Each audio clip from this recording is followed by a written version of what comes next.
Hello दोस्तों, welcome my YouTube channel. Valmiki Ramayana के अनुसार माता सीता ने क्यों दिया दशरथ जी का पिंडदान।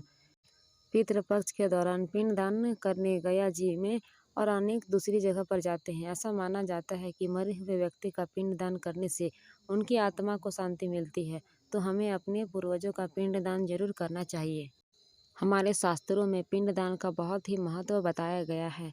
लोग पितृपक्ष के दौरान पिंडदान करने गया जी में और अनेक दूसरे जगह पर जाते हैं। ऐसा माना जाता है मरे हुए व्यक्ति का पिंडदान करने से उनकी आत्मा को शांति मिलती है। वाल्मीकि रामायण में माता सीता द्वारा पिंडदान देकर राजा दशरथ की आत्मा को मोक्ष मिलने का प्रसंग आता है। वनवास के दौरान भगवान राम और लक्ष्मण और माता सीता पितृपक्ष के व्यक्त श्राद्ध करने के लिए गया धाम पहुँचे। वहाँ ब्राह्मण द्वारा बताए गए श्राद्ध क्रम के लिए आवश्यक सामग्री जुटाने हेतु श्री राम और लक्ष्मण नगर की ओर चल दिए। ब्राह्मण देव ने माता सीता के आग्रह किया कि पिंडदान का समय निकला जा रहा है।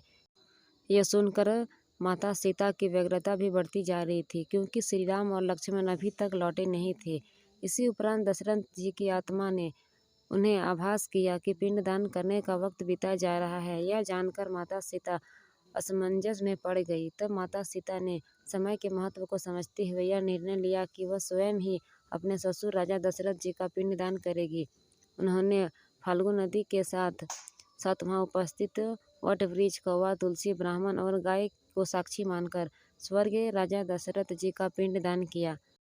इस क्रिया के उपरांत जैसे ही उन्होंने हाथ जोड़कर प्रार्थना की, तो राजा दशरथ ने माता सीता का पिंडदान स्वीकार किया। माता सीता को इस बात की प्रसन्नता हुई कि उनकी पूजा दशरथ जी ने यानी कि उनके ससुर जी ने स्वीकार कर ली, पर वह यह भी जानती थी कि प्रभु श्री राम इस बात को नहीं मानेंगे, क्योंकि पिंडदान बिना पुत्र के बिना नहीं हो सकता है।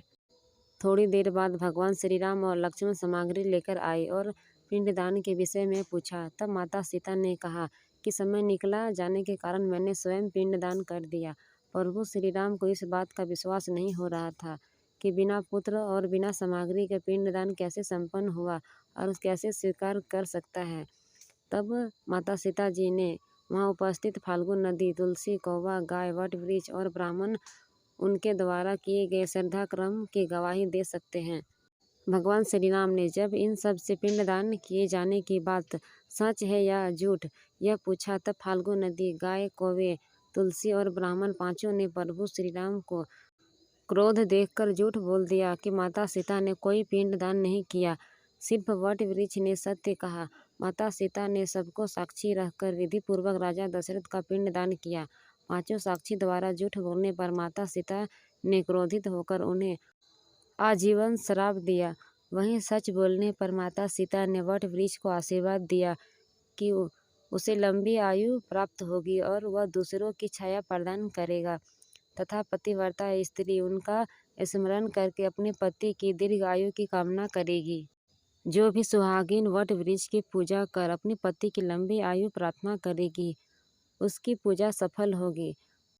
उसके बाद माता सीता ने फाल्गु नदी को बिना पानी के रहने और गाय को जूठा खाने और केतकी फूल को पूजा में वर्जित होने का श्राप दिया। तो ये थे 5 प्राणी जिन्हें माता सीता ने क्रोध में दिया था भयंकर श्राप। तो दोस्तों, आपको यह वीडियो कैसी लगी कमेंट में ज़रूर लिखें। तो फिर मिलेंगे एक नई वीडियो के साथ। यदि मेरे इस चैनल पर आप नए हैं तो मेरे इस चैनल को सब्सक्राइब करके रखें, ताकि मेरी हर एक वीडियो आप तक पहुँचे।